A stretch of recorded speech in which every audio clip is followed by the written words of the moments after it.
probably would have pronounced it Toraheg. Yeah. Toraheg. So it's a lot of times Or Torbreg. the BH makes a V sound. Oh, Toraheg. Torveg. Yes. Okay.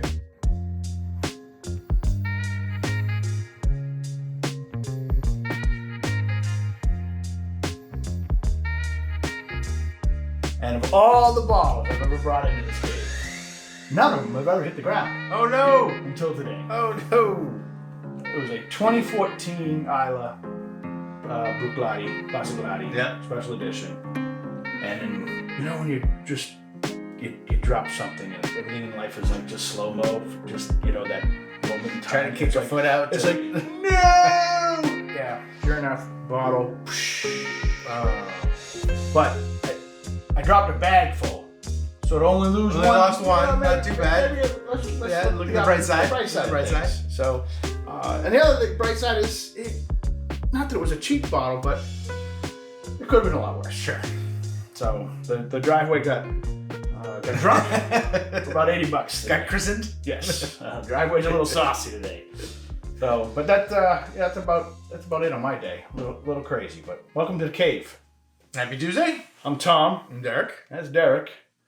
And just a couple of whiskey geeks, just talking whiskey, man. Enjoying this nice end of summer weather. End of summer, Labor Day weekend was great. So any particular thing you do? Just chill out and relax. Chill out, hang out with some friends. Nice. Yeah. I did a fantasy football draft for my family league yesterday. You gonna win that one? You should. I should. Do pretty well there. Yeah. Yeah. It's always the guy that auto drafted, right? And ends up winning. Drives me nuts. You know. So We changed all the rules at the last minute. We went full PPR. We added another flex roster spot that could be a quarterback. So the whole dynamics changed. right the morning of the draft. Well, the quarterback thing we knew about. Went full PPR the morning of the draft. Added like 4 more roster spots. So Get it together, Commish. Get it together. yeah, it's cool. It'll be That's fun. right. Family fun leagues. Yeah. Right. So it's not for anything. It's just to socialize and hang out. So. How many people will we dropped out by week 6? Oh no, they'll be They're pretty engaged. good? They're They'll pretty be engaged. Yeah. But that's good. That's actually in that. There's a lot of family ribbing going on, so That's that good. keeps Yeah. people engaged. Yeah, I got a super large family, and you know, as I've mentioned before, I got some of them in Virginia, brothers, sisters, you know, nieces, nephews, and we don't do it anymore. We try, but it's just they're busy lives Sure. out there, and it just, you know, by week 2, I swear, it's like, is anybody playing this game anymore? So I did get on Julio's. Yeah. I did get something. So Obviously, not all of it got back. Some of this, The some of cave, the, some of this, yes. So, actually, this was not from Julio's. This was actually from the state of New Hampshire. I picked this up on the sale in New Hampshire, by the way. Our liquor stores are on the highway. So all you gotta do is pull over to the rest stop, grab a bottle of booze. This is Method in Madness, single pot Irish whiskey, finished in French chestnut casks. 46, yeah. It's dark. It is, yeah. No, we don't know if it's colored or not. It doesn't say natural color on it. Does say non-chill filtered though. But yeah, I kind of like the bottle. Yeah. You know, sometimes you're just a sucker for the bottle. Sure. And it's an Irish whiskey, so I didn't spend too much money on it. But They're almost all drinkable. Even if they're not spectacular, they're almost all drinkable. especially the Irish. Yeah, absolutely. that's right. They're almost all drinkable.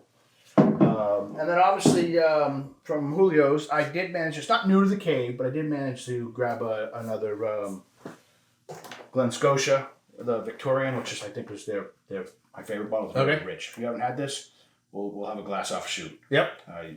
I know you love Campbelltown. Yeah. So you'll like this. But this is not new to the cave, although as evidence, the bottom's soaked because it was part of the... It was next to. Yeah, yeah. It's in But the I'm splash zone. just glad that one didn't break. Yeah. If I had my choice. So, pop quiz again. How do you pronounce that? I think we said Koraveg. Torvig. Toraveg. Yes. That's what I meant. This is Sound of Sleet. It's a fairly new distillery. Spelled with an A. This, I think, this was pretty much their original release, and we've gone through a few of these bottles. I have it's good an- memories of that bottle. I don't remember.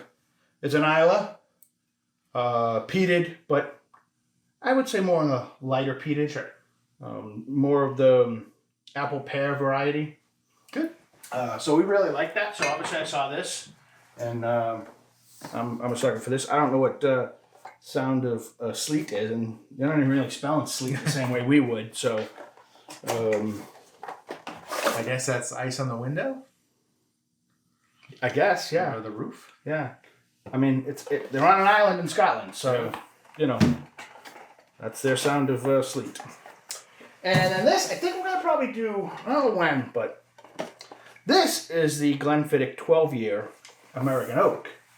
So their traditional 12-year is the one in the green tin, green bottle. You see it every bar, everywhere. And then you see the 12-year sherry. It's in a red tin, triangle tin. The traditional 12-year is matured in sherry and oak casks. The sherry is matured in sherry, and then now this, which I have never seen this one before, is matured in American oak. So I'm gonna, which we think is ex-bourbon barrels. No, it could be. Yeah. Right. I don't know. I'd like to do a little homework on it, but I got a feeling that the 12-year, their traditional 12-year, is two parts. Well, it's like the double wood. Correct, like the double wood and the Belvedere. And the sherry is one part, and then this might be the other part. So it'll be interesting if that's the case to try the original and then try the components. So, but yeah, 12-year Glenfiddich. Anybody else has seen this yet? Let me know. Yellow triangle tin, first for me. So excited about that.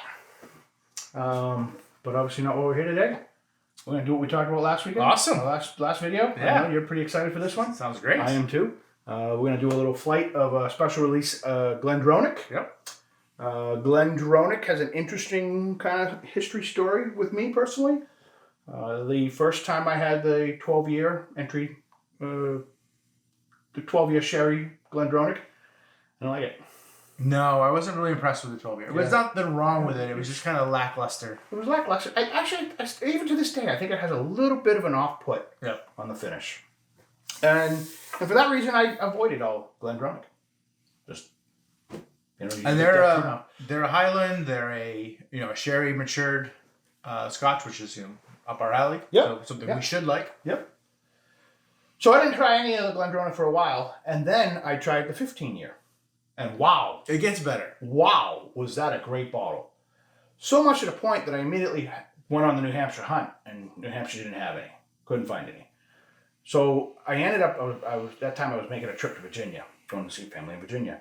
And I ended up picking up, I think, 3 bottles. So my brother-in-law grabbed 3 bottles of the 15-year from Virginia so I could get back up here. Because I absolutely love that bottle. That's about a $109 bottle, $100 bottle or so. And then since then, I have acquired the cask strength, the 18-year, and then the 21-year. They call the 21-year the Parliament Edition. And they are just exquisite scotches. Good. And it's a relatively reasonably priced offering. Yes. For the ages. Yeah, there really is. I mean, I think the 18 is $200 and the 21 is $340, somewhere along that line. And for a 21-year-old, depends on where you're getting it, probably. For a 21-year-old Scotch, that's especially with the reputation they have, that's not a bad price. So they released an Ode to series. Which is interesting because they don't have a particularly large offering to begin with. So maybe they're looking to put some more oomph behind this brand. Sure. Get some more notice up there. I did a little research. Nice. On the brand as itself, and they'll be 200 years old next year. Oh. Back about 20 years ago, they were bought out by Benriach. Okay. And then 5 or 6 or 7 years, I don't know, was it 2008-ish, I think. Yeah. Benriach was bought out, and then were bought out by a company called Brown-Forman, which owns Jack Daniels. What did I say it was? Woodford, I believe. Woodford. Yeah. And Old Forester. Old Forester. And they also have an Irish line that I had never heard before. Okay. Slane. Yeah. So I mean that's what's happening in the world right now. There's a lot of scooping connection. Yeah. So combination going on. Well, that's pretty cool. So there's 3 of them here. In the red, we have Ode to Embers, so sherry and smoke. So we expect a peated sherry finish. This one, I believe, was port, was it not? PX. Oh, PX Ximenex. This is going to be your favorite. We knew that. PXs tend to be purple. Ode to the Dark. So, yes, I would imagine this is going to be the richest of the trio. Ode to the Valley, sherry and port. So this is probably the sweetest. Now, Do they give any age statements on these? Of course not. So this will be interesting because if they're more likely than not, the 12-year finished in something. I would agree with you. Right. Yes. Which hopefully would help that 12-year because, like I said, Yeah, well, they're all matured in sherry to begin with, so they're going to have some baseline there. So I'm going to assume this one's peated. Yep. So we're going to do this one last. Okay. I'll go with the green one first. I agree. I'm going to get some glasses.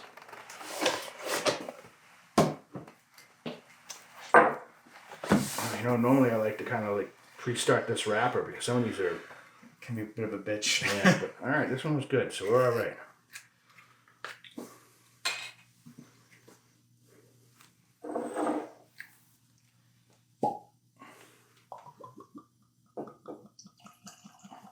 Bet you the mic's gonna pick that up.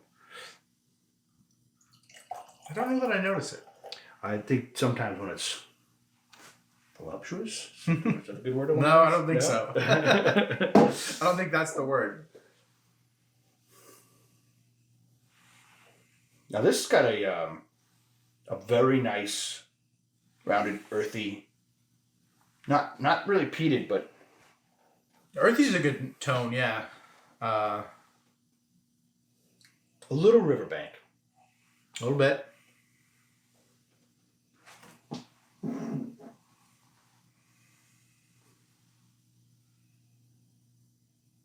I like the nose.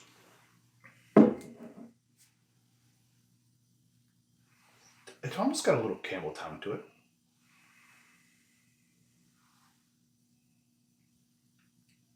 Get the vapors a little bit more, like just a little bit more of that kind of alcohol.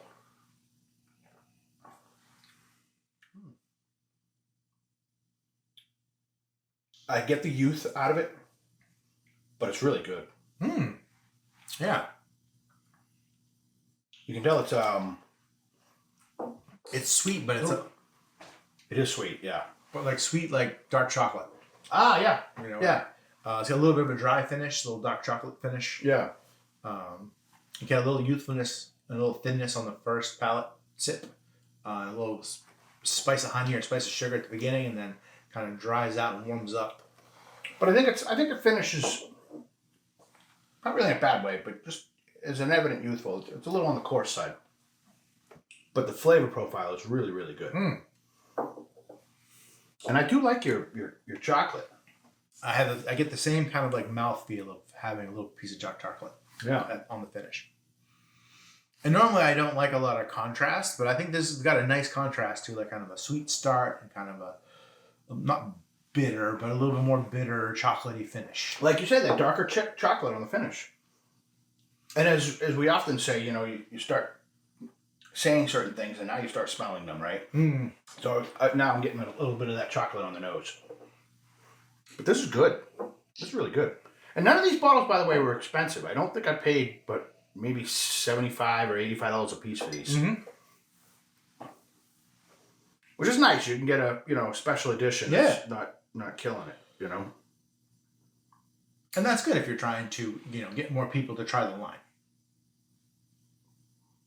I think this is 92.4, but that glow, small gold is just reflecting. I don't remember which one's which, but there is variation between them when I was looking at them. Yeah.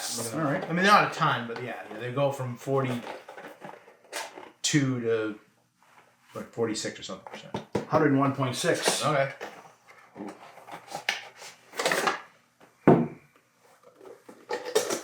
I envision this one being really rich.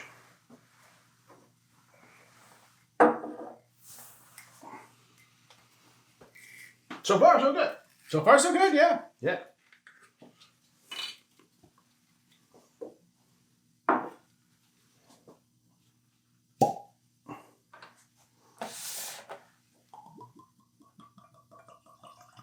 Could be the shape of the neck.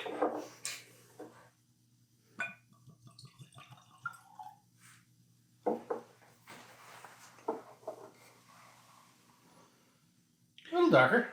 Ode to the Dark is the richest expression within the Master's Anthology, fully matured in exceptional Pedro Ximenex casks, bottled at 101.6 proof. Oh, so but fully matured. So they started in that PX. Yes. That's interesting. Yes. I don't know that Yeah, I've heard that statement before. You've definitely we just had it recently in the Oloroso. But in a PX, it's a good question.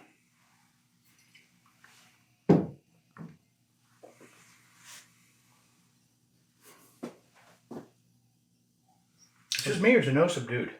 I actually thought the nose was Better on the first one. No, this is stronger than the first one and more really? Berry.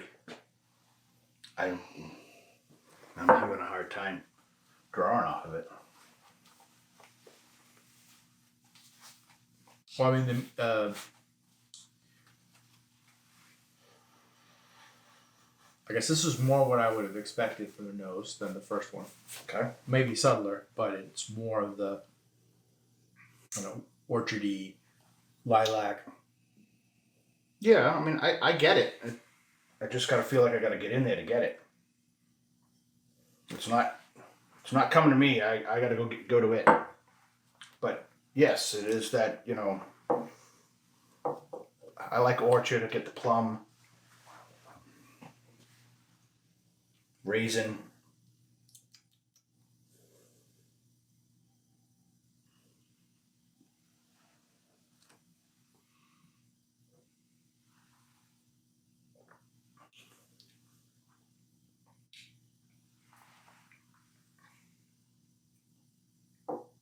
It's good. So it might be too much. It's desserty. It's desserty. It's also a little bitter at the end.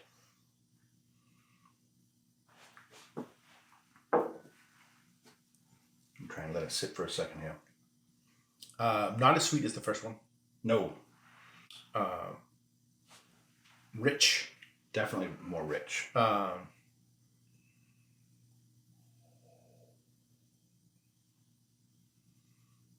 So maybe like clove, like a little heavier spiced.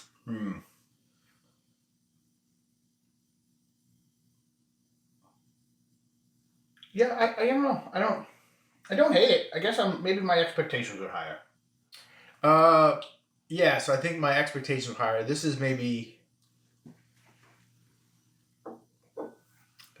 might have been better off with a little more water. Yeah, so I don't know about that because I was fighting myself a couple of times. I thought it had a thin moment. I just meant if it's 101 proof, then they could have. I'm not. Yeah, okay. I'm not getting the proof out of it. I actually thought I was going to get more flavor out of it because it was 101. I was looking forward to that. I'm not getting the proof. I'm just saying that these flavors might be opened up by less concentration.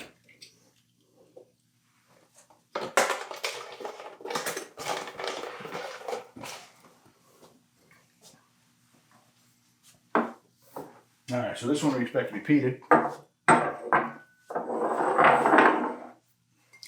I guess it's going to be subtle. I would agree with you. So this is 96.8. So they're all at different proofs. Rare peated expression.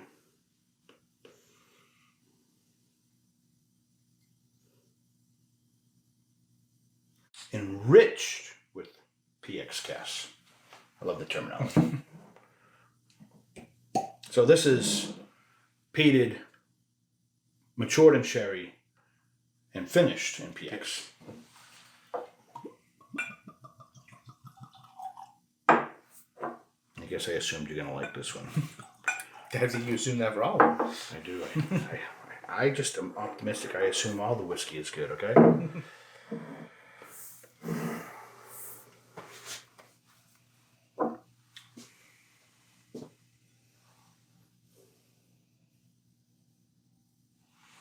More dank. Yes, but not a dank I love though.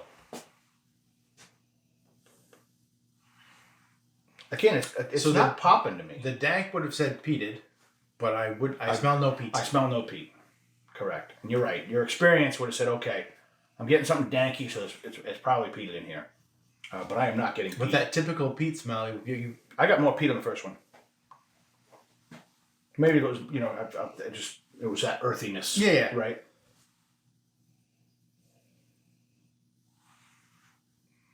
But again, it's not popping. The nose isn't really popping. I got to go to it. It's not coming to me. No, and I think that's probably true of the younger versions of Yeah. the original one too.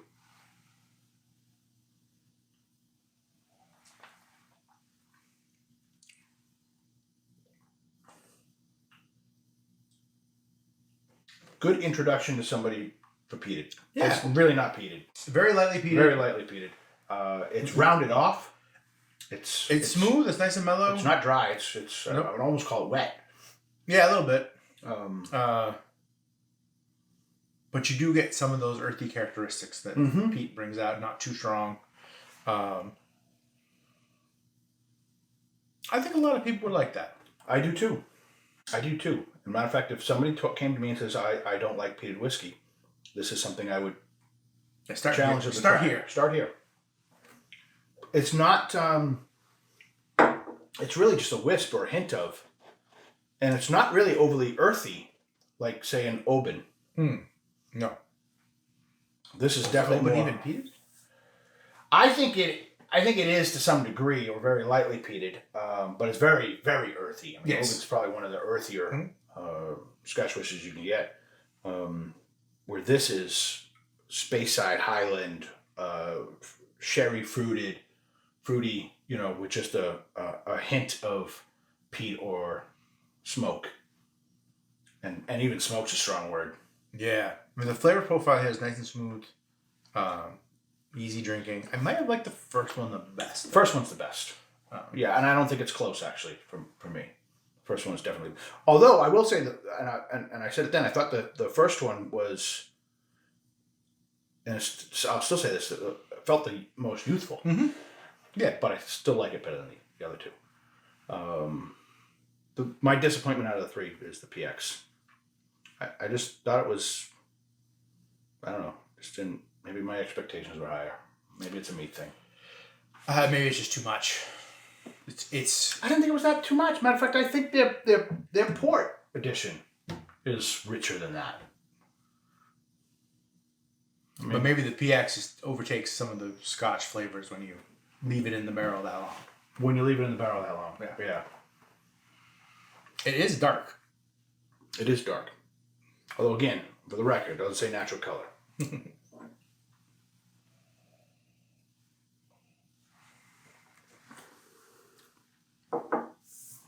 Yeah, this is pleasant. This is drinkable. I think the price point is right. But I'm still drinking the sherry smoke. This is a great one to introduce and with friends and just. I dig that bottle for that. Yeah. They were all. It was a good experience, and there are distinct differences between each one of them. There is. Absolutely. So I mean, it's the same. It's the same basic component, but processed and handled and matured differently, and you get distinctive flavors out of it. So a strange comp here is steak tips with 3 different sauces. A little bit, right? Same meat, just marinated in something different. Yep.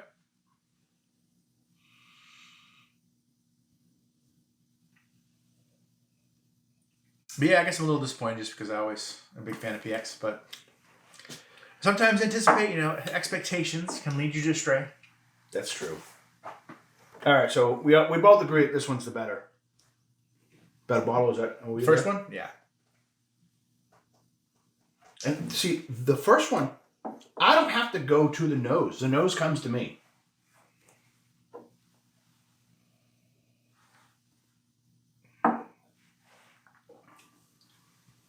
And it's yeah, I mean, I think the nose does come to you in the first one, but I don't. For me, it's a little sour. Okay. Yeah, I'm not really getting that, but I suppose I could probably get that a little on the finish, but I get it in a positive light. So let's score this one, I guess. Yeah. Okay. Now I'm going to clear my deck here. Because the Ode to the Valley was the winner of today's comp. So I'm going to run it kind of up and say that wasn't a huge fan of the nose. It was a little sour to me. So 7, 8, 8, 8, 2. So got a little better on the palate, and I really enjoyed the kind of dark chocolate finish for this one.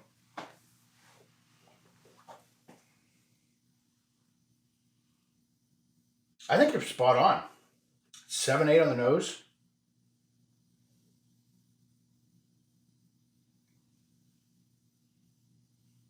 I'll give it 8. I'll give it 8 on this palate. And you went 8-2 on the finish too, didn't you? Yeah, 8-2 on the finish. It was definitely spot on that one. Great for the price point. Yeah. Very approachable whiskey. Definitely. Then this is a recommend from a standpoint of go and try it. This doesn't. This is in the wheelhouse of anything else you're going to buy. That's any quality.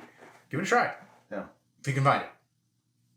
I don't know how readily available this one is. Well, they come out as a special release in a trio, so I would think the market's probably going to get them now, once, and then they'll be gone. Would be my assumption. Yeah. So if you see them, grab them. We can send a writing campaign. They can just change their 12-year out to whatever this is. That'd be awesome. That would be great. Yeah.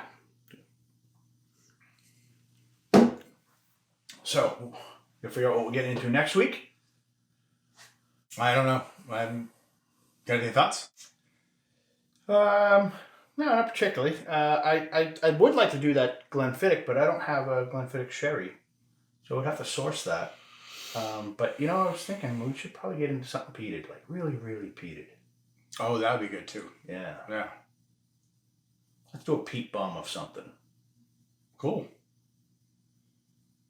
Well, that's that side of the building. Yes. Yeah. How many people out there love peat? The Ardbegs, the Kilhomans. Did we ever put out the Octomore? We did not. Do an Octomore flight. Man, that'd be an expensive flight. Really expensive flight. All right, I'm Tom. I'm Derek. That's Derek. Like, share, comment, criticize, give us some shit, give him some shit, give me some shit. If you want to give us an ode to try something, definitely. Then shoot it at us. Or just even suggestions. Yeah. And appreciate you watching. Be good. Thank you. Later. I have a hard time with this bottle getting its pronunciation right. And I don't know why, because I know exactly how it's pronounced. Mm-hmm. But I see it, and the words coming out of my mouth just fuck it up. Because I too, just like you just said, say Scotia. If this word Glen was Nova, how would you pronounce it? Scotia.